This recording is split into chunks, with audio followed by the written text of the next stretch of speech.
Welcome to The Explainer. Today, we're taking a fascinating and honestly long overdue journey through Earth's most critical resources. Drawing directly from a comprehensive geography source paper, we are going to really understand the ground we walk on. So get ready to completely shift your perspective on the dirt beneath your feet. Okay, let's dive right into this. Quick question for you. Do you actually know the fundamental difference between Bongar and Kadar? Or, for that matter, what the single greatest threat to our land actually is right now?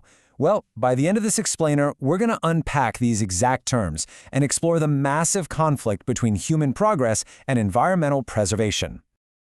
Here is our quick roadmap for today. First, we'll look at the importance of land. Second, we'll decode different soil types. Third, we're tackling land degradation and erosion. And finally, number 4, we'll look at resource planning and real-world solutions. Let's start with Section 1, the importance of land, the literal foundation of everything. Our source material establishes a really strong academic baseline right out of the gate with this prompt. Justify the statement that land is a natural resource of utmost importance. We aren't just making broad assumptions here. We're analyzing a core geographical principle straight from the text. So why does it matter? Well, land isn't just empty space, right? It supports all natural vegetation and wildlife, and it sustains human life and all our economic activities. Plus, it provides the very basis for our transport and communication systems. Think about the specific relief features for a second. Plains give us the physical space for human habitation, vast agriculture, and massive industries. Meanwhile, mountains act as these giant environmental water towers, ensuring a perennial flow of rivers through melting snow and glaciers. Literally everything we do relies on the massive scale of these specific features. Which brings us to Section 2, Understanding Soil Types, or Earth's Taxonomy. The source material actually breaks down this micro-level knowledge by matching key geographical terms like Bangar, Kadar, and Regur with their precise definitions. Let's transform this dry matching exercise into a really clear picture of the Earth itself. Now, what's incredibly fascinating here is how something as simple as age and river deposition differentiates two key alluvial soils. Bangar is classified as old alluvial soil, while Kadar is the new alluvial soil. It's essentially a geological timeline sitting right there in the dirt, dictating the composition of the land based entirely on when it was deposited by flowing water. Next up on our taxonomy lists is Regur. Now, in agricultural circles, you'll commonly hear this referred to as cotton soil. Defining this specific jargon is super helpful because, well, it immediately tells you what the soil is best used for. It's highly specialized and absolutely vital for specific cash crop economies. But what happens when the land just needs a break? That brings us to fallow land. This is defined explicitly as arable land that is left without cultivation for a year or more. It's a deliberate pause.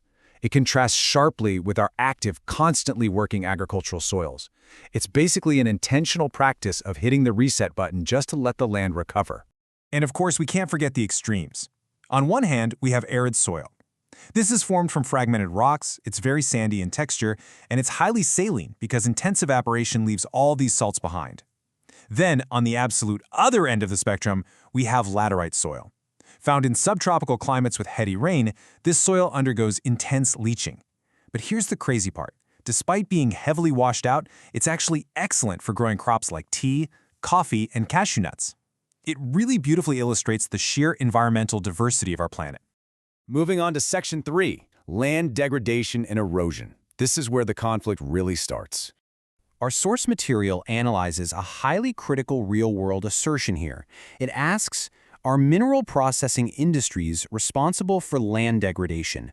This shifts our focus from, passive soil definitions to the active, real-time threats we're facing right now. The assertion states quite clearly, mineral processing industries like grinding of limestone for a cement industry are responsible for land degradation. And the analysis confirms that, yes, this is absolutely true. The massive amount of dust generated from these industrial processes doesn't just vanish into thin air. It settles over the land, and it creates a profound negative impact on the surrounding environment, severely retarding water infiltration into the soil. It's a huge problem. And the source brilliantly illustrates another major human impact: abandoned mining sites.